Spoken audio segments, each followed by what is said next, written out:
I'm clearly from the north. It's an honor. Okay, ready to go? I call him as well. Good afternoon.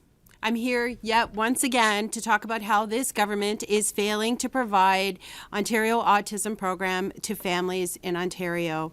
Again, we're watching the government drag its feet. Families across Ontario are waiting anxiously for a sign that things are moving forward with the promised needs-based program. But to date, this government has not made any kind of announcement or signaled any progress on implementing the recommendations put forward by the Autism Advisory Panel. The Autism Advisory Panel's report was released October 30th. Since then, the government has been silent. In the meantime, children are still going without necessary therapy, and parents are once again losing faith that the government is willing to help. Families are in crisis. Nowhere is the crisis more acute than in Northern Ontario. In some areas, there is nothing left. Nowhere for families to go, even if they receive a childhood budget.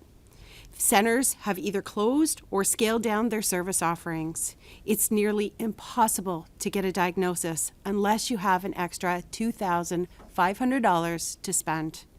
And all of the supportive programs that helped families while they were on the wait list have disappeared too.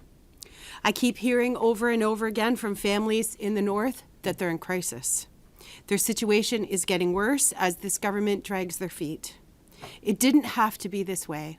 Overhauling the DSO would have helped the north and filled the need for services. Instead, the Liberals opened the doors to privatizing autism services and cleared the way for the Conservatives to privatize and destroy the meager services that were offered in the north. Now the system is worse than ever, and it's the families and children who are paying the price. Today, we are joined by two mothers from different parts of Northern Ontario, Alina Cameron and Adriana Atkins. They're here to share just how bad the situation is in the north and demand action now. I'll now turn it over to Alina. Thank you. My name is Alina Cameron, and I'm a member of Northern Autism Families Matter, an advocacy activist group in northwestern Ontario. I would like to first thank the NDP caucus and MPP Monique Taylor for hosting us today. Your continued support of the autism community is relentless. Thank you for that.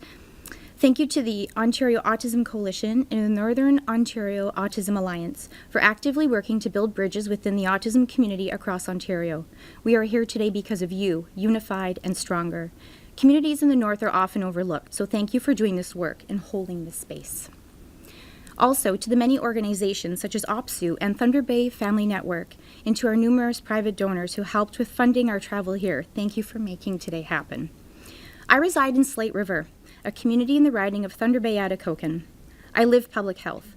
I understand the social determinants of health, and I've directly measured the value of preventative approaches to healthcare.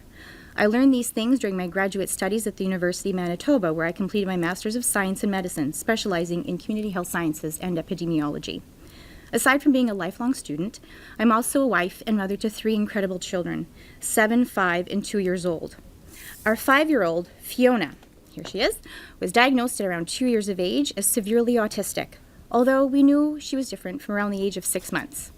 Now, 5 years later, we're still fighting for any scrap of help we can find. We've been waiting over 2 years now for some form of OAP, but my hope is dimming. I know service capacity takes years to build, and because of the Ford government's inaction in our region, autism service capacity has been decimated. Fiona is the most amazing person I've ever had the pleasure of knowing. She's pure, genuine, happy, eager to learn, and she experiences the world in a much different way than we do. This lovely little person is nonverbal, a flight risk, has no sense of danger, has frequent sleep disturbances, is hyperselective in her eating, and she needs assistance with every aspect of her day and night. Recently, she was also diagnosed as having global developmental delays as a result of her autism.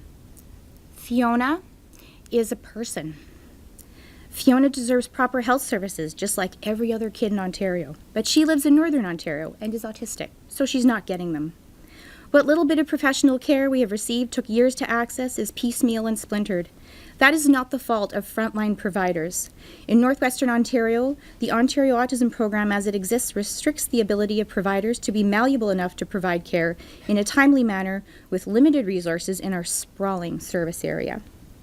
The purely fee-for-service model, as designed by MPP MacLeod and continuing to be implemented by Todd Smith, has failed miserably in Northwestern Ontario, as it has directly led to catastrophic loss in service capacity across the board. Here's the story. Childhood budgets are insufficient, inequitable, and they're rolling out much too slowly. So slowly, in fact, that they don't generate enough revenue for a few service providers to keep staff employed. There just aren't enough service providers in our regions to sustain this type of purely fee-for-service model. MCCSS knew this and launched the MacLeod OAP anyways. This has resulted in service capacity loss. With the loss of staff, service providers have not just had to cut back on offering life-altering therapies, but they also lost the capacity to do community education, offer much sought-after respite, and do research that offered beneficial early interventions for families waiting on lists. Our main provider announced this summer they are not able to provide fee-for-service anymore. Exactly where are families supposed to spend these childhood budgets? We know families with cash in hand, unable to access the services they need. Despite the Ford government boasting about its investment in diagnostic hubs, diagnostic capacity has actually been lost in Northwestern Ontario. There is a large growing cohort of children in the North currently seeking timely access to autism diagnosis. That number is increasing while diagnostic capacity continues to contract. It doesn't take a master's in science to figure out what's going to happen next. Currently, in the city of Thunder Bay, it is extremely difficult to even get on a wait list for diagnosis. The lack of transparency from the Ford government means an uncertain future. Besides keeping families on the edge for over 10 months now, Todd Smith's silent approach to the OAP process is actively suppressing providers from opening up shop in Northwestern Ontario. There are organizations wanting to enter the market, but as they say, who would want to hang a shingle in this uncertain climate? We need transparency, we need a Northern Emergency Plan, and we need the new OAP now. As awful as things are for families in Lakehead, there are other families living in more remote locations who have even fewer options. I would like to acknowledge them and welcome them to reach out to our organizations. Please share this space with us. Your stories are important, and your community's needs are unique. All Ontario families matter. I'm angry that as a Canadian, I'm waiting for a form of health care for my child that she presently needs and is absolutely entitled to. I'm livid that the hole in services in the North is growing larger as we speak because, again, the Minister of Children, Community and Social Services isn't paying attention to what families and service providers in the North are saying they need to function. Lisa MacLeod certainly didn't listen. And at his listening tour in August of this year, we told Todd Smith about our region's issues and offered a menu of potential solutions. He did nothing with this information. Here we are 5 months later watching our predictions of service capacity loss snowballing into an emergency that will not be easily or quickly remedied. The Ford autism service gap needs to be addressed now. Families are living in perpetual crisis mode. I'm here for Fiona. But realistically, the damage Ford has done to the OAP means she will not get any meaningful services during her most important formative years. We are here, unified with the greater autism community, looking for meaningful, systemic change, not just for our own families, but also for those coming up behind us. It doesn't have to be like this for them. Thank you. Certainly. Oop. Sorry, I'm shaking. I'm really nervous. How old is she? She turns 5 on Sunday. I'll take it, turns.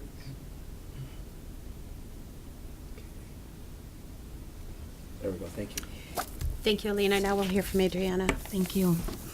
I just want to thank everybody for being here today. It's a pleasure. My name is Adriana Atkins. I am a co-member of the Northern Autism Families from the District of Thunder Bay, but I live 400 kilometers in a rural community one way.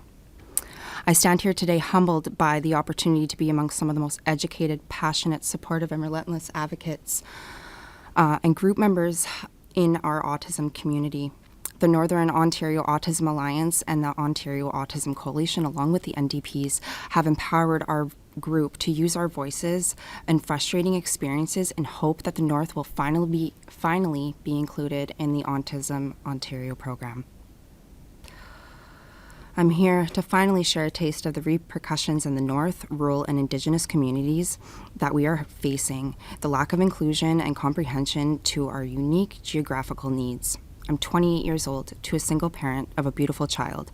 I'm educated in the healthcare sector. I have devoted years to education, then compassion and due diligence when working in the field. I felt like an active member of society and a meaningful purpose. My son's name is Marshall. Marshall is 4 years old, a vibrant, happy, rambunctious human being, my best friend, and the future of this province. Marshall was diagnosed almost 2 years ago with severe autism spectrum disorder and intellectual disability, a petite mal seizure, considered nonverbal, and a major flight risk. Marshall is required a one-on-one worker at school and placed as an exceptional pupil in our school systems. Under the previous OAP, we had limited access to service with the longest wait times in Ontario, but we had access. Our only service provider in the North, Child and Community Resources, managed our rural differences and acknowledgements with inclusion, and no child was left behind. Therapists from Child and Community Resources were stationed throughout the district of Thunder Bay to ensure services were received to these communities. My son used to have a speech and language pathologist, a OT, a PT, a special needs resource consultant, family support coordinator, and he was able to participate in early intervention program. There are many flaws with the previous OAP, but one thing was certain: my son had access to life-altering therapy. Fast forward to our present nightmare of a life. We are officially without any type of autism services in my rural community. Imagine living in a rural, isolated, forgotten about community 800 kilometers away from autism services.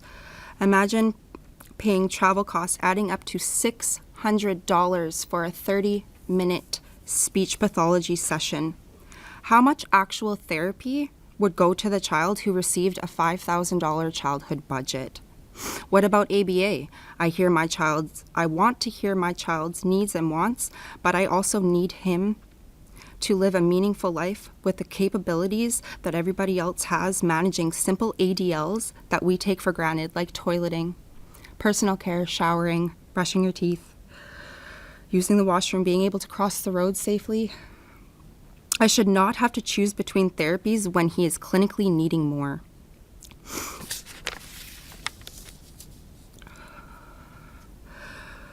We urge you to include the North. We urge you to find representation in the implementation committee who understands and lives our unique barriers. We urge you to implement every single recommendation from the Autism Advisory Panel. You are not the expert here. We are. They are. You have been selected, and they are doing your job for you. Todd Smith, I have to ask, where are you? We are here from the North. You said you heard us and you understood us and our concerns, and you look forward to bringing a needs-based plan to Northern Ontario. But cuts to the North continued, and the emergency we're facing is proving otherwise. Todd Smith came to CCR and held a meet and greet. Imagine the place he just defunded. Many parents, including myself, the importance behind the direct service model and the model that was in place prior to the changes. In September 2019, CCR makes a heartbreaking statement after 20 years of incredible needed service. And I quote, "A number of our colleagues have had to make the difficult decision to secure employment elsewhere.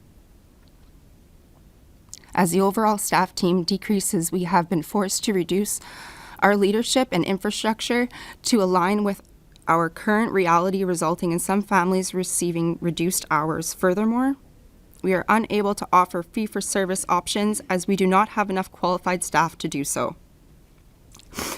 We are faced with some of the most devastating times of our lives. I do not know what the future holds. I do not recognize my emotions, my negative, troubling thoughts, or myself. I cannot imagine how anyone cannot see the potential in my son or the other children in the North or all of Ontario. I must remind myself that others' people's inability to see someone's worth are not my own. I must power through these losses, but I will not accept them. Loss after loss, cut after cut, I am living the Doug Ford ripple effect. I have lost my job, my home, and I had to take my pension out at the age of 28. We have absolutely nowhere to go, even with a childhood budget in hand. We have no acknowledgement and no place moving forward from the Ford government or the ministry. The government will not decide my son's journey. We will. My son will. His teachers, his EAs, his school, his personal support systems and family, we will help him get there. I will let him use his voice when he is ready, but he needs to learn how to use it.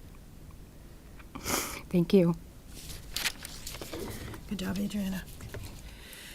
Thank you. Any questions? It can't get any rawer than this, folks. I mean, what do we need to do in this province to make sure that families are not facing crisis in this for their kids? I mean, what more is it going to take to get this government's attention that families cannot wait any longer? To say that they have to wait until April 2020 before they come out with some kind of plan. They've had the recommendations from the expert panel. They haven't said a word on it.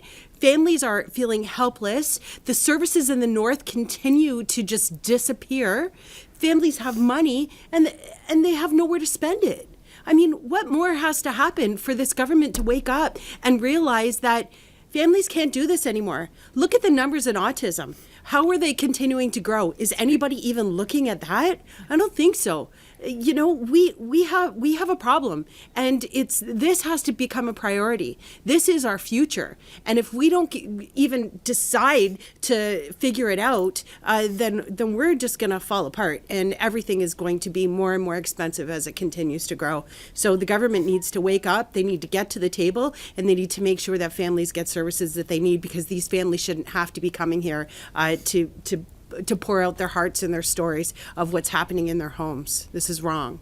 Give us a sense of how much money you're getting from the government currently under the childhood budget, and what does that actually even go to provide? I have not received my We have childhood not budget. received. Others have. We do have our other, and it's a beautiful moment to bring it up. We have another member of the Northern Autism families, and she just received the budget. Her ABA alone is going to cost for her child over $80,000, and she's going to have to pay. Right? That's Yeah. a prescribed That's a- amount by a clinician. So you just did that interval and that frequency Sure. of care. And to get that level of care that the clinician is recommending, prescribing, it's $80,000, and she's got $20,000.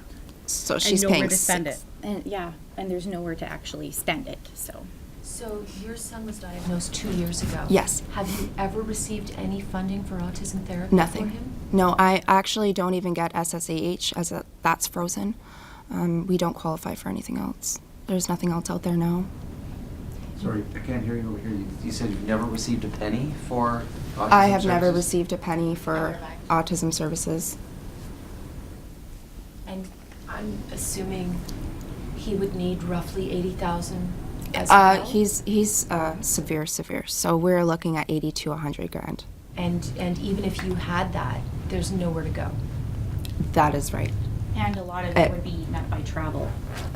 Because I have the 800 kilometers to drive to and from, all of my expenses would be going to travel costs as opposed to actual therapy. Before the changes happened under Lisa McLeod, a lot of providers had programs where they had clinicians stationed closer to remote communities, so the travel was shorter, and they covered that travel. But now with changes, the travel, we get billed for the travel, and it comes out of the childhood budget. So. And that's exactly what I was talking about when I mentioned the DSOs and them being dismantled. I mean, the DSOs were providing services. Yes, we know that it was not perfect and that families were struggling, but we could have fixed the system instead of privatizing it, because now the costs have ballooned for families and the services aren't even available. To provide services, it's for profit. I mean, people are going to make a living off of it now instead of it being provided under a public service where they were traveling and they were making that effort to drive out to those communities that needed it. The services aren't there anymore. It sounds like you guys are both kind of standing on the edge of personal financial disaster. Oh, yes. Absolutely. I'm on the like- precipice. We are there. Yeah. We're on a cliff, and our child, Fiona, we just got into an SBRS program for occupational therapy. Last week we had our first occupational therapy, but under the same program, and that whole program is kind of rocky at the moment too, we were going to access speech therapy, and they were going to honor her original entry date into the program, which was 2016. Even with that early entry date, we're still waiting. We would have to wait a year and a half further. So we're dipping into our pocket, my husband and I, to pay to fill that gap. When we get the OAP, we're going to use the OAP money to fill a gap in the SPRS program. So we're just shifting money around to fill holes that eventually we're not going to end up getting something. Something's going to give, right? But that's in the future because we don't have that Your funding. situation, you touched on it in your speech. The $600. No, but I mean, you've lost your job. I've lost everything that I have. The pulling out my pension, that was the cherry on top. I'm packing up my house, and I worked so hard for. But and people were saying, you're being very proactive. And I said, you have no idea what they have done here. The North is going to take years to build up what we've lost. It took us decades to build. So what do you think happens when the actual program comes into place in April of 2020? Because it's not like an automatic switch, No. right? How long is it going to take for you to get your children into those programs and to actually, get them to help? Even if the program switches on, our service providers still have to build capacity. We That don't have takes service. years And to they've do. left. So I can't give you an estimate. Like, we're talking probably a couple of years I before can- things start rolling up north. I can verify that there has been over 90 jobs lost at Child and Community Resources, and they are at the point now where they might, doors could be closing because they don't have those workers. They're not there, and the growing of the diagnostics. So it's dangerous. It's snowballing. There's going to be It's people walking snowballing around. quickly. Yeah. More and more as the service providers start to leave, more and more problems start to creep up. There's little cracks in the ice everywhere, and no one knows how to stop it now. The Premier said in the past that the children with autism are his kryptonite. I can see that. Do you believe that? Based on what you guys are going through, do you believe that you are his kryptonite? I have to let you. Well, we're people, and Fiona's a person. He's responsible for running our province and making sure everyone has access to services. And I'm not just talking about my child or her child. There's over 1,000 families in Northern Ontario waiting on services. I think it was 1,200, 1,200 were cut. Yeah. families. So he's not just affecting the autistic children. He's affecting the lives of the people around them. I'm not working because Fiona's needs are so great and we can't afford or even find respite. So I'm at home. When she comes home from school at 2, I do therapy with her at home.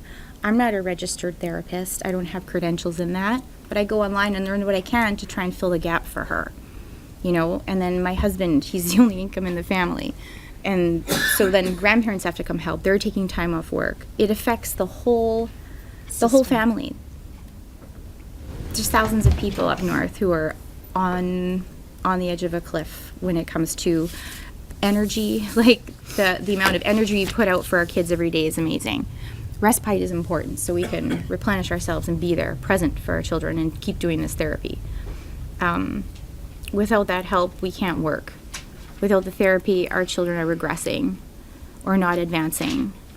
And it's not like we're asking for bells and whistles. These are basic, clinically proven therapies and supports that help children succeed and be less of a burden later on in the future. Adrian, can I ask, I didn't catch what town you're from. Manitowoc.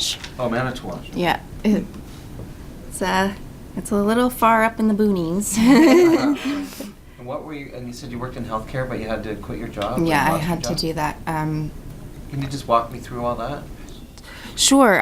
So it was actually February, and I was a little bit stressed before, single parent, you got the autism diagnosis, but I just knew at that moment everybody was leaving us. We lost everybody. We lost our family supports. We lost our social workers for mental health. We have lost everybody around us. So I said, he's going to need me. I needed that time as well. So I was working in healthcare, and obviously that's needed as well. But I couldn't keep up with having to continually take care of people and try and take care of my own mental capacities was dealing with this nightmare. It was too much.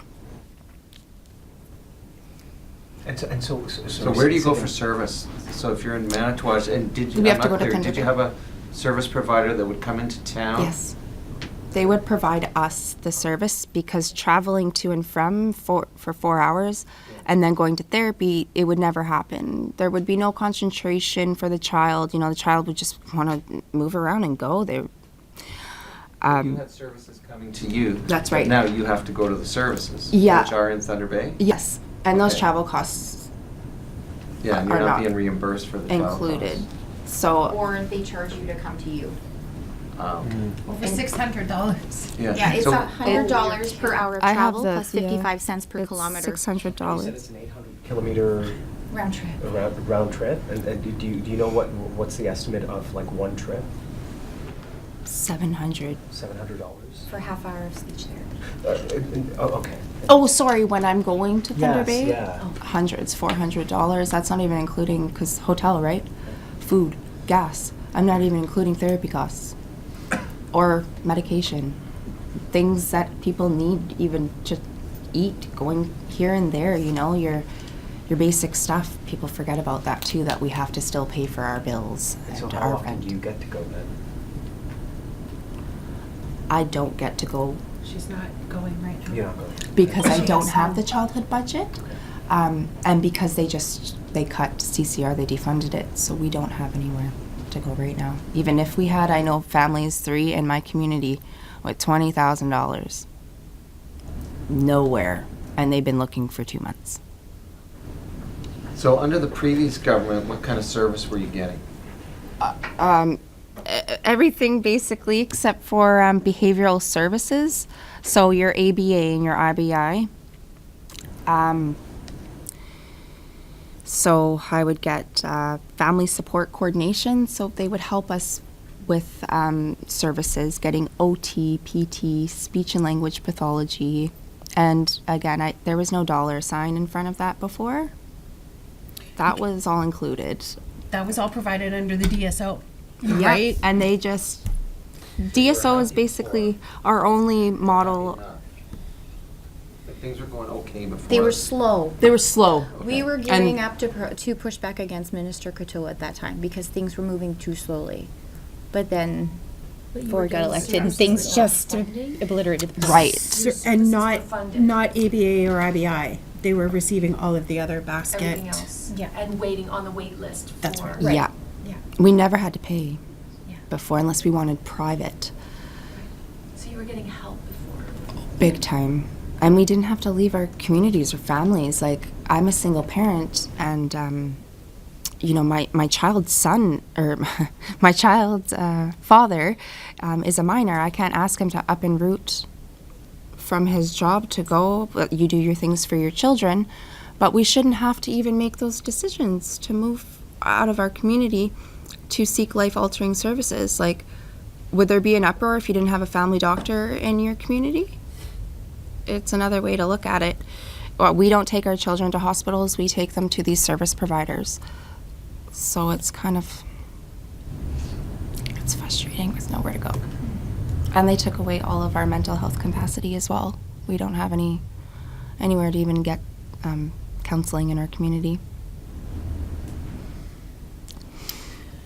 Thank you. Thank you for coming. Before we Appreciate go, it. can we get spellings for everybody?